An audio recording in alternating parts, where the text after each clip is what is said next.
Hola, ¿qué tal? Buenos días. Buenos días. Bienvenidos, bienvenidos.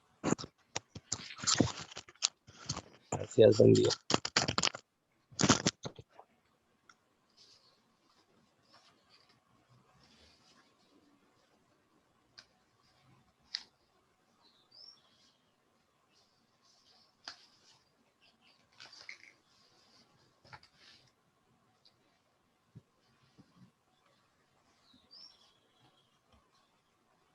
Bien, pues vamos a iniciando y ya las demás personas que se vayan conectando. Ahí está. Okay. Bien, pues como recordarán, la semana pasada estuvimos hablando acerca de este tema de las relaciones entre la Iglesia y el Estado.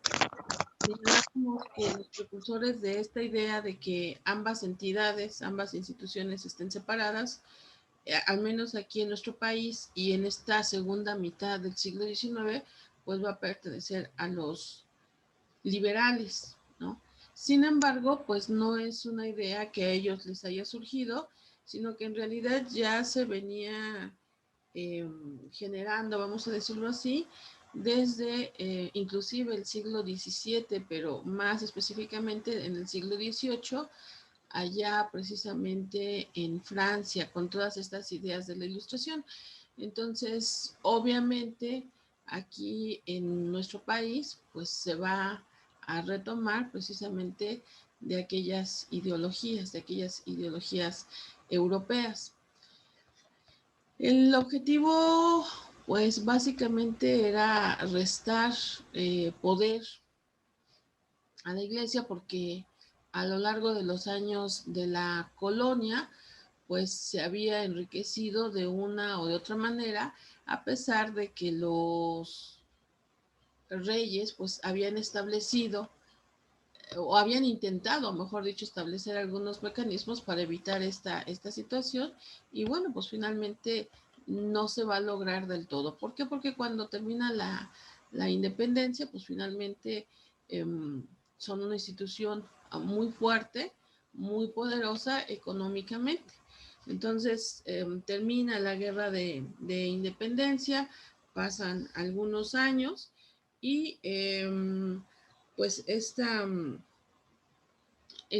fuerza se ve todavía, digamos, fundamentada en las tres garantías, ¿no? Acuérdense que cuando se da el final de la guerra de independencia, pues se da esta ideología de las tres garantías, que es independencia, unión, y la tercera es la religión, ¿no? Y la religión católica, además, decían los tratados de Córdoba y el plan de Iguala, religión católica como única y exclusiva.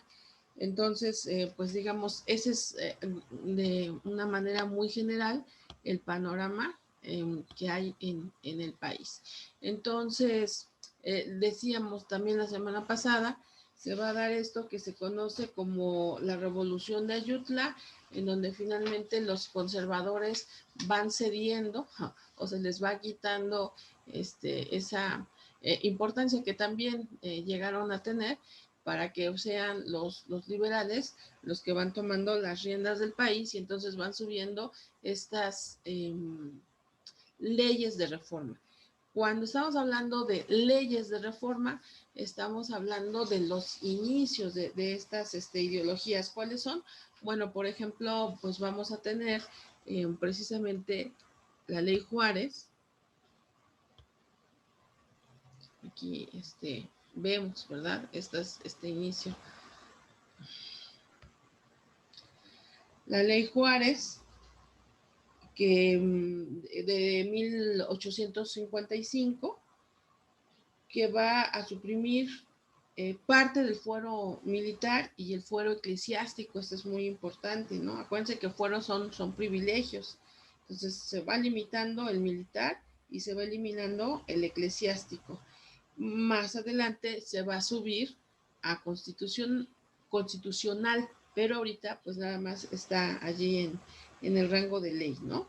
Tenemos también, por ejemplo, la ley Lerdo, o que también se le conoció como las leyes de desamortización de las fincas rústicas, que pues lejos de beneficiar al país, pues más bien lo van a dañar, decía yo, porque pues se trataba básicamente de quitarles tierras, se decía ociosas, tierras ociosas, número uno, a los religiosos, al clero, pero también a comunidades indígenas. Esta es parte de esta figura controversial de Benito Juárez, porque en sexenios pasados la historia oficial nos hace ver un Juárez protector de los indígenas, cuando en realidad estas leyes de reforma y muy específicamente esta ley de desamortización, pues lo que va a traer como consecuencia negativas para las comunidades indígenas, pues es el que se les van a arrebatar, porque esa es la palabra, arrebatar sus tierras y los van a dejar en la más completa indefensión, ¿no? Porque además de todo, décadas más adelante, cuando ahorita lo vamos a ver, cuando Díaz tome el poder, pues se va todavía a enfatizar más esta cuestión de quitarle la tierra a los indígenas, fraccionarla y ya decía anteriormente, venderla. Pero ¿quiénes las van a comprar? Pues obviamente los más adinerados, los más acaudalados se van a ir haciendo, sobre todo porque de alguna manera Díaz así lo va a favorecer, se van haciendo cada vez más de extensiones bueno, más bien de tierras, de grandes extensiones terrestres, y obviamente, pues a lo largo de esta segunda mitad del siglo XIX, el poder y la riqueza se va a concentrar en unas cuantas manos, en unas cuantas familias. Se van a crear entonces estos latifundios, que es la palabra con la que se le conoce a estas grandes extensiones de tierra, que ahora ya no pertenecen al clero, que ahora van a pertenecer a particulares, ¿no? Y otra de las leyes de reforma, la ley Iglesias, o que también se conoció como ley de obvenciones parroquiales, que básicamente lo que pretendía era el cobro de los derechos por los servicios de las parroquias. En un primer momento, esta ley Iglesias, que aquí es ley Iglesias porque la postula un personaje de apellido Iglesias, pero que sí tiene que ver con la Iglesia Católica, ¿no? Esta ley de obvenciones parroquiales, les decía yo, buscaba cobrar los derechos por los servicios parroquiales, de manera tal que entonces el Poder Ejecutivo fuera teniendo entradas de dinero, ¿no? La pretensión era recaudar.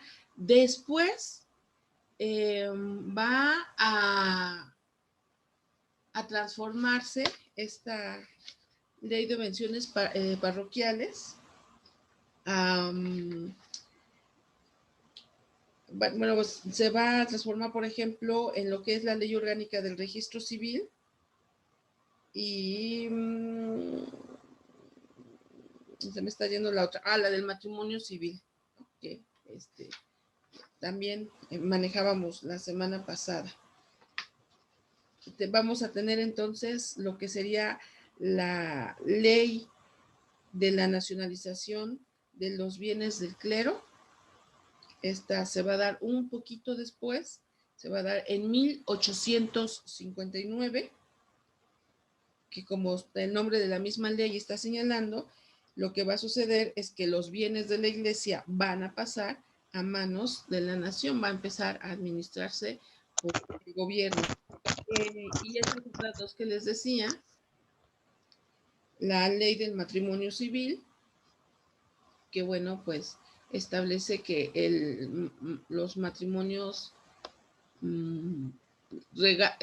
reconocidos por la nación, pues van a ser los civiles, ya no los religiosos. Esos pierden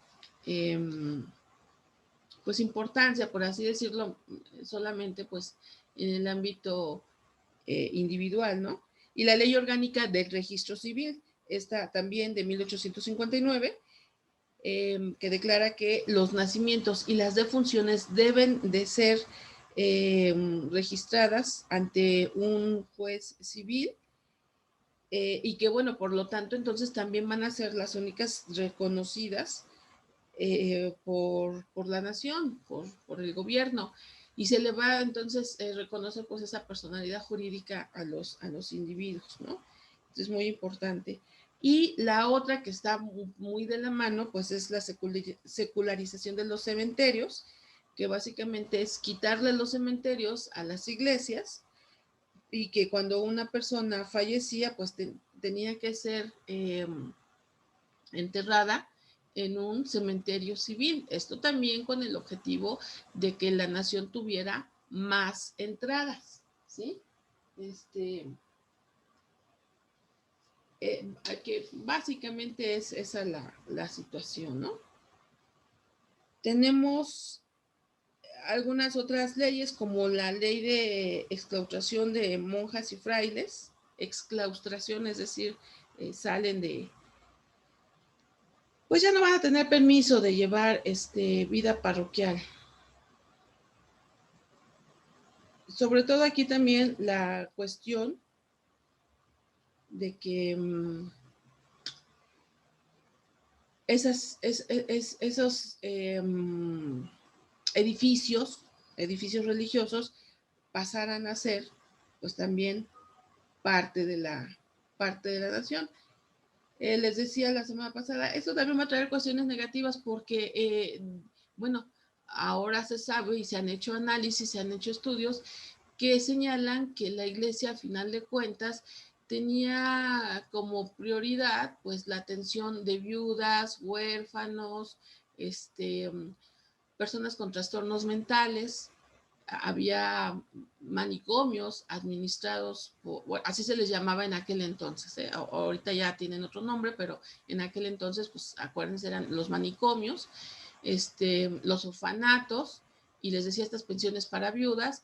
Todo eso estaba en manos de la iglesia. Las iglesias hacían esta labor, pues vamos a decir comunitaria, ¿no? Para proteger a este tipo de personas desvalidas.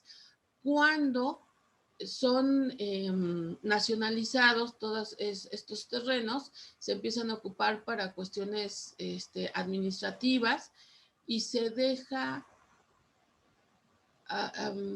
sin atender estas necesidades sociales, que finalmente pues la necesidad estaba ahí, ¿no? Digo, las viudas seguían existiendo, los huérfanos seguían existiendo, las personas con trastornos mentales, o como se les llamaba en aquel entonces, locos, los locos seguían existiendo, y son situaciones que el gobierno no va a atender, ¿eh? El gobierno de Juárez y posteriormente el gobierno de Lerdo no van a atender.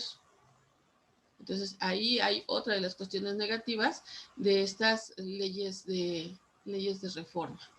Pero bueno, ok, entonces, al día de hoy nos toca este tema que se llama consolidación del derecho nacional, y vamos entonces ya a estar en los últimos años del gobierno de Díaz, del gobierno del Lerdo de Tejada, y vamos entrando a lo que es ya el porfiriato, ¿no?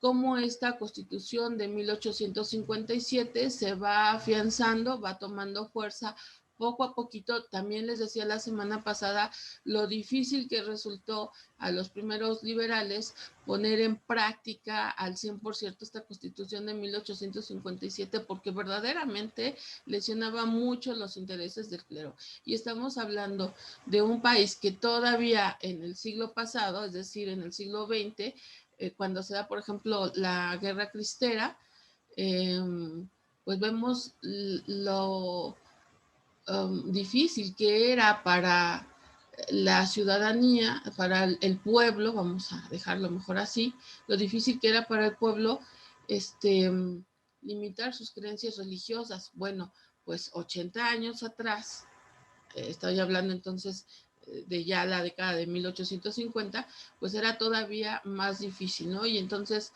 a estos liberales se les complica aplicar la Constitución de 1857 al punto o al pie de la letra. Amén de que también decíamos la semana pasada, pues viene la segunda intervención francesa, viene el segundo imperio, el imperio de Maximiliano, que por acá lo veíamos, que aunque finalmente su gobierno también va a ser un gobierno de corte liberal, pues también se va a ver, digamos,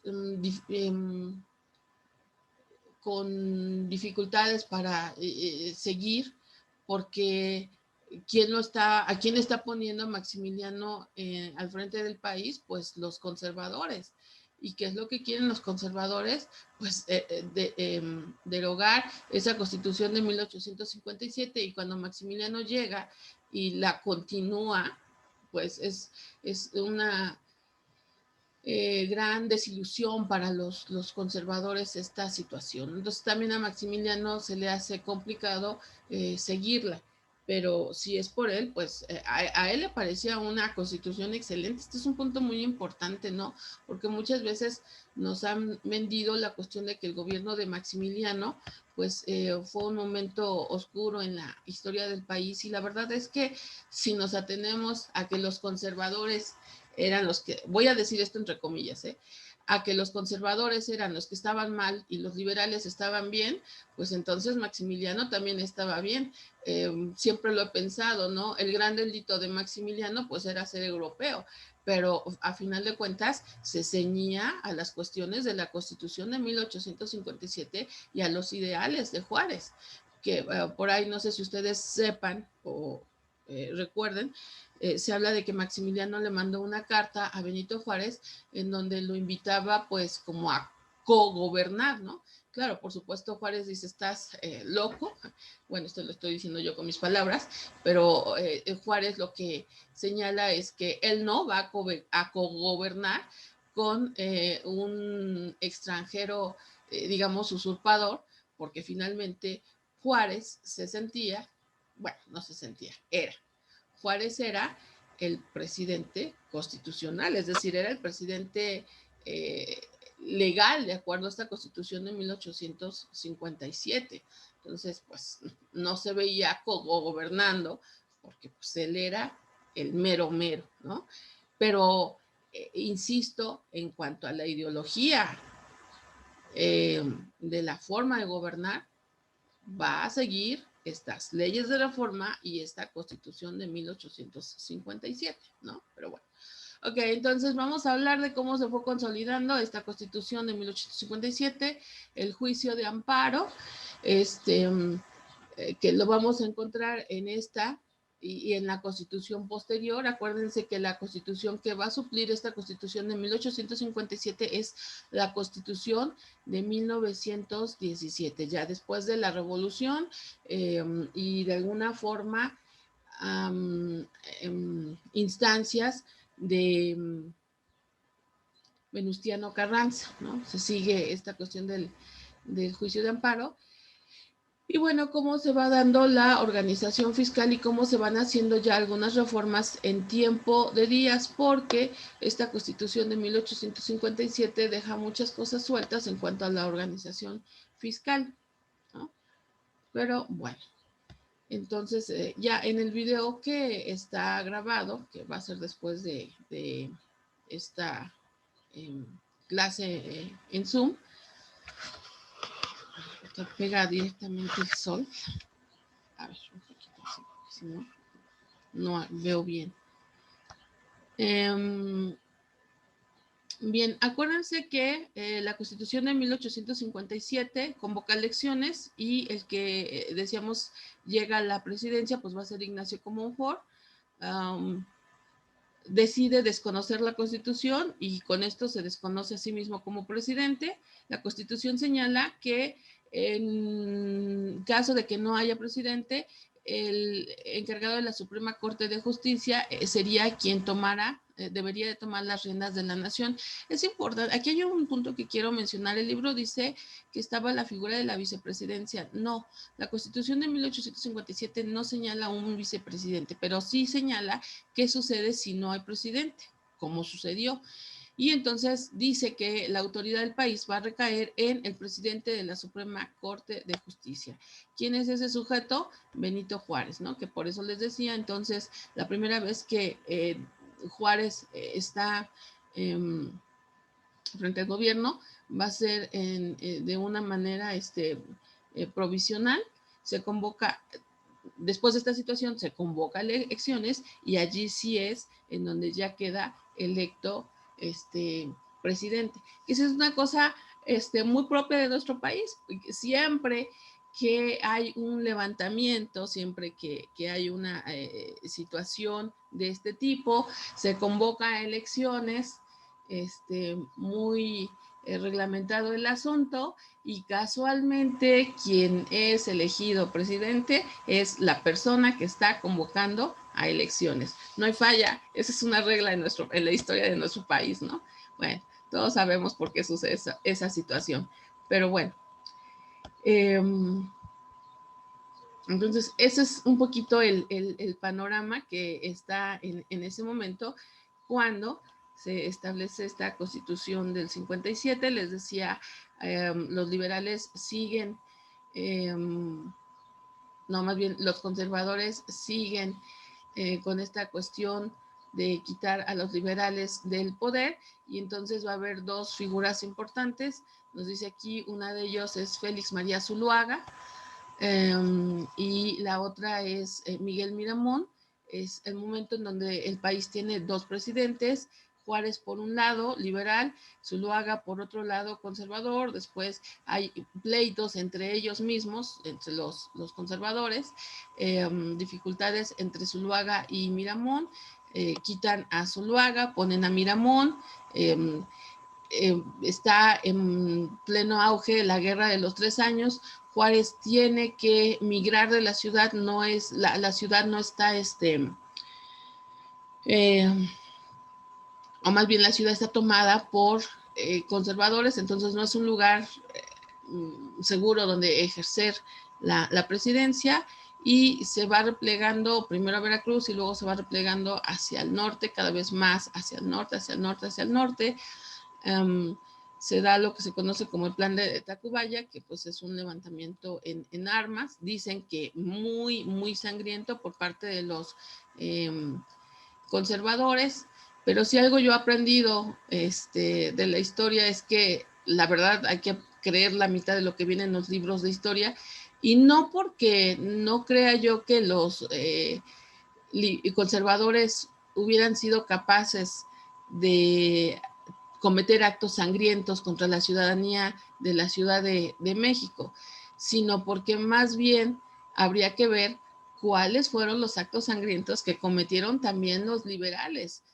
Es la realidad. La verdad es que estaban en guerra, no estaban jugando. Entonces, pues ambos bandos fueron sanguinarios, pero pues lógicamente, como la historia es de quien la escribe, y en este caso nuestra historia la escriben los liberales, pues obviamente los liberales no van a decir cuáles fueron las atrocidades que ellos cometieron, ¿no? Yo les decía hace ratito, Juárez es convidado por Maximiliano para cogobernar. Juárez dice que no.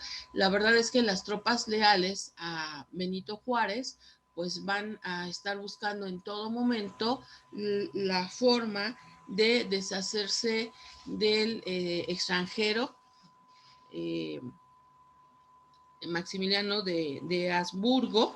Y entonces este periodo en donde se va a gestar este segundo imperio, que va a ser, pues la verdad, muy corto, de 3 años, de 1864 a 1867, hay muchas cosas interesantes y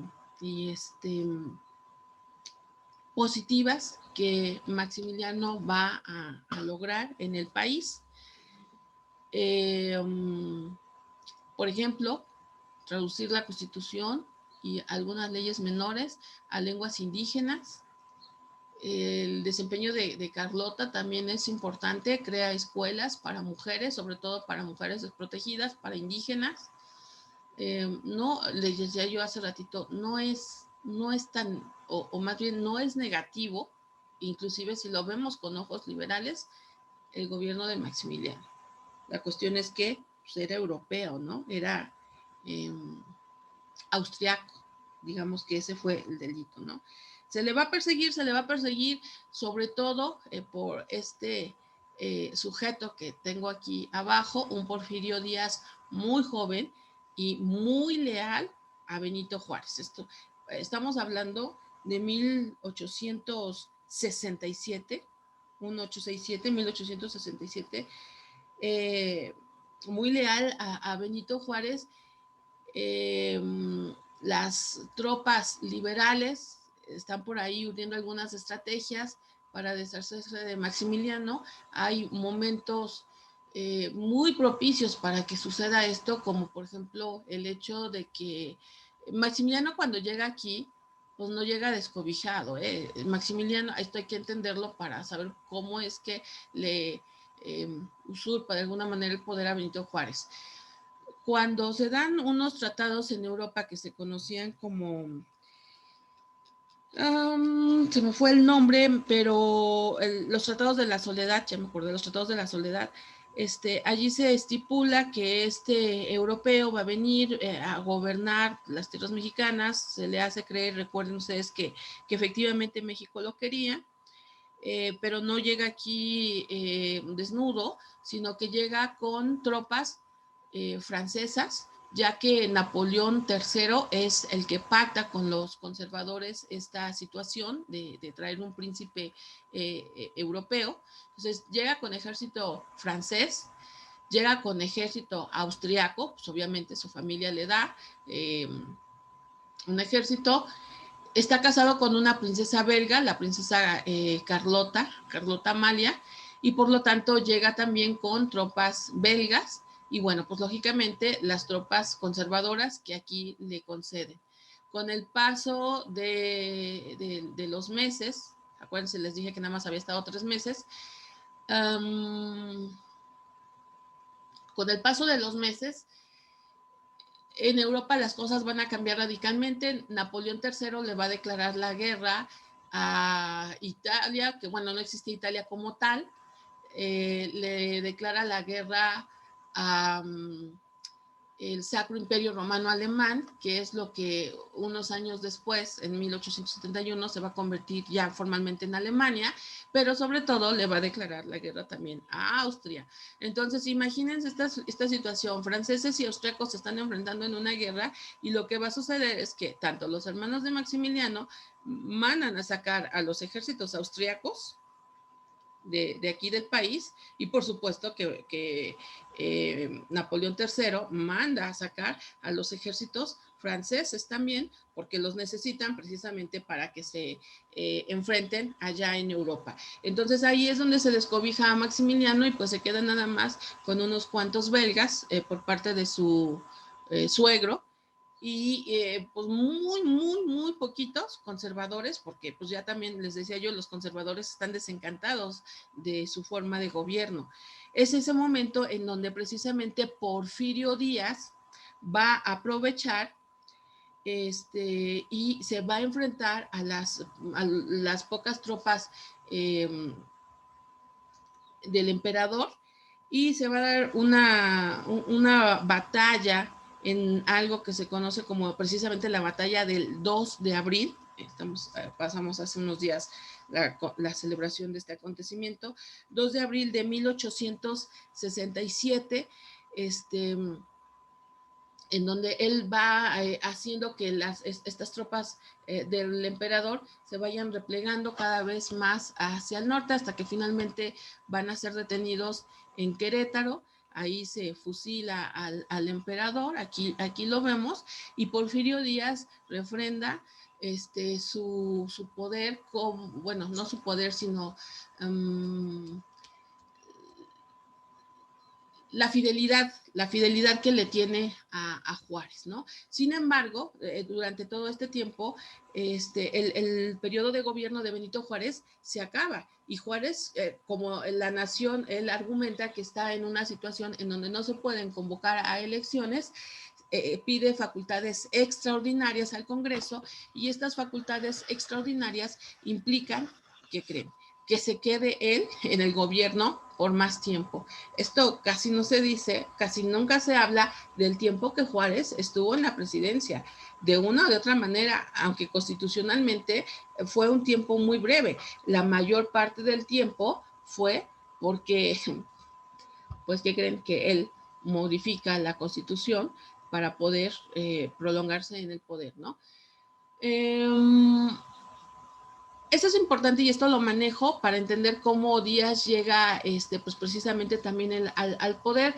Cuando todo esto de Maximiliano termina, uno de los errores de Juárez es que él va a licenciar las tropas, les dice, señores, muchas gracias, ya no hay emperador, ya se fue, bueno, ya lo asesinamos, entonces ya se pone a ir a su casa y pues lógicamente muchos de estos soldados, muchos de estos generales, etcétera, pues no están satisfechos con esta situación porque, bueno, pues ellos argumentan que pues, se enfrentaron en el campo de batalla, pusieron en peligro su vida, como para que el presidente pues les diga ya a su casa, ¿no? Los licencie.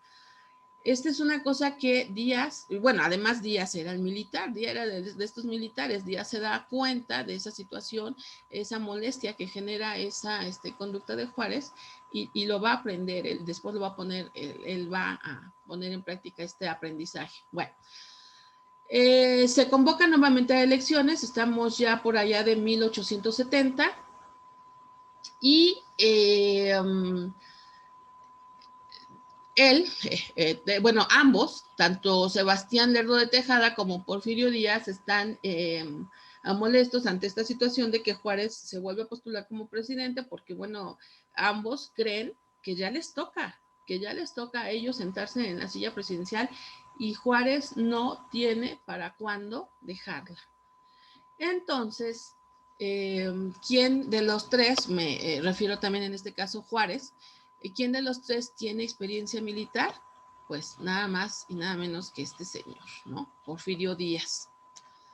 Entonces, va a lanzar un plan, dos planes, pero bueno, obviamente primero uno y luego el otro, un primer plan que se conoce como el plan de la Noria. Cuando finalmente se arregla esta cuestión del imperio, Juárez regresa a la capital, va a tomar ya las riendas del país y a esto se le conoce como República Restaurada. Se los comento porque en el capítulo por ahí algo nos habla de esto. Entonces, República Restaurada es cuando después del asesinato de Maximiliano, Juárez regresa a la capital y trata nuevamente de instaurarse en el poder, se convocan elecciones, no hay así como un gusto de que nuevamente vuelva a estar el señor en el poder y entonces con la experiencia militar que tiene Díaz, se va a redactar este famoso plan de la Noria, que no es otra cosa más que el desconocimiento al gobierno de Juárez si es que llega a ganar las elecciones. Sí las gana, pero este plan de la Noria se va a quedar, digamos que guardado, porque llega una cosa sorprendente que es la muerte aparentemente repentina de Juárez.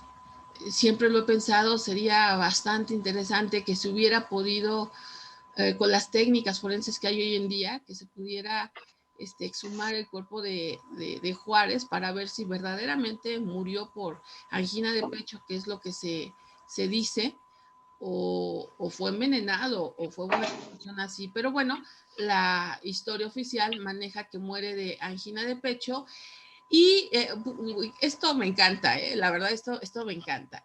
Porfirio Díaz, muy respetuoso de esta constitución de 1857, que, como les decía yo hace ratito, señala que si no hay presidente, entonces quien va a tomar las riendas del país es el presidente de la Suprema Corte de Justicia, y ese personaje, ese presidente de la Suprema Corte de Justicia, me regreso tantito, pues era precisamente Lerdo de Tejada. Entonces, aunque Díaz no quiere, pues finalmente, respetuoso de la Constitución, le permite a Lerdo de Tejada gobernar por ese periodo.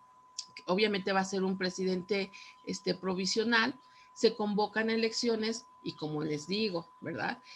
Casualmente quien convoca elecciones resulta electo presidente. Entonces Lerdo de Tejada resulta electo presidente para otro periodo, pero ahí Porfirio Díaz dice, espérame tantito, no, ya sigo yo, y entonces redacta una copia en calca de lo que es el Plan de la Noria, que se va a conocer, se va a conocer como el Plan de Tuxtepec.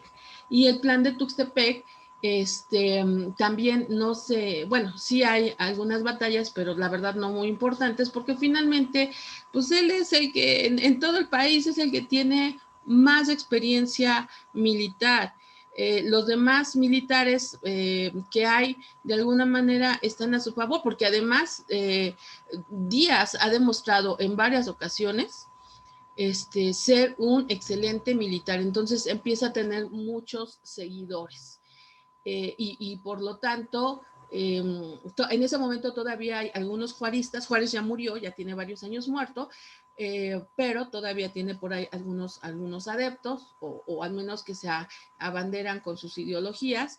Hay iglesistas. Hay otro individuo de nombre Ignacio Iglesias, que también él consideraba que ya le tocaba sentarse en la presidencia, pero él era civil, no tenía la experiencia militar, que es lo mismo que pasaba con Lerdo de Tejada. Lerdo de Tejada tampoco tiene experiencia militar, y entonces, pues a final de cuentas, a querer o no, el que se sienta en la silla, a eso sí, convocando a elecciones, el que se queda, es que esto me encanta verdaderamente. Se convocan a elecciones y, bueno, pues imagínense quién resulta electo, ¿no? Pues Porfirio Díaz. Y es entonces como van a empezar estos, ya ni me acuerdo cuántos años, 33 o 37, no recuerdo cuántos años, que es lo que va a durar el porfiriato. Y de esa manera entramos ya a este periodo, que se le denomina precisamente de esa forma, porfiriato, en donde pues ya él va a estabilizar a la mala, ¿no? Porque precisamente así se le conoce como la paz porfiriana, una pacificación entera del país que era tan necesaria, tan urgente. Lo he dicho en varias ocasiones, Europa ya tiene más de 100 años, es más, 150 años de revolución industrial, de industrialización, y aquí no había ni una fábrica. En Europa ya corrían kilómetros y kilómetros de ferrocarriles de Francia a Alemania, de Alemania a Polonia, de España a Francia, etcétera, y aquí pues no había absolutamente nada. Lo digo en el video, Juárez había postergado esta ferrocarrilización de los transportes por ciertas circunstancias, pero bueno, pues ya eso lo tocaremos la próxima sesión, ¿no? Chicos, pues me dio mucho gusto estar con ustedes. Para mí era muy importante hacer esta entrada histórica para que ahorita que vean el video, pues vayan entendiendo los periodos que van manejando las diferentes leyes o los diferentes puntos de las leyes que veíamos al principio, ¿no? Estamos en contacto. Hoy sí, en esta semana sí les pongo, ahora sí ejercicios, entonces estén muy pendientes. De todas maneras ya saben que yo se los mando por WhatsApp, ¿no? Y pues los dejo porque ya nada más quedan 33 segundos. Me dio mucho gusto estar con ustedes. Nos vemos después. Sí, profe. Yo tenía esa duda que no hubo tarea, ¿verdad? No, esta semana no, pero Okay. bueno, más bien la pasada no, pero esta sí. Ya yo les aviso. Sí. ¿Vale? Sí, muchas gracias. Al contrario.